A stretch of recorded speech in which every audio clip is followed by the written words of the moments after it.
And John Lasseter he's a great partner to work with because he would always kind of stress, okay, you know, really, really celebrate what makes 8-bit, you know, so kind of appealing and simple. Which means simplified, repeating patterns, simplified colors. Back then, they didn't have a lot of high resolution. They had to take a very small image and scale it up.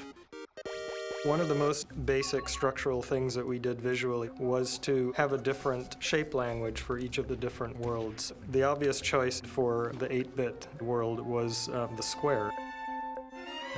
It's 8-bit land, so you didn't want to get too fancy. Keywords in that world were simple and clean.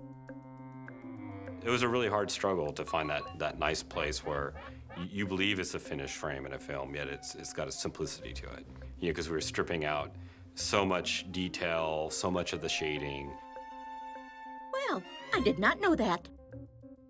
Probably the biggest challenge in that world was from an animation standpoint, because we're going to animators that are some of the best in the world, and we're saying to them, don't do your best animation. For us to go back and forget about some of those rules and things that we learned over the many, many years was very challenging. And really the key was keeping the characters on a grid, so the characters actually never moved diagonally in any shot whatsoever.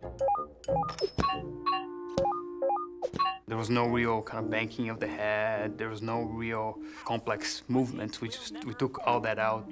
I had a blast watching these characters, you know, come to life. We thought, well, we're gonna make Ralph the one exception.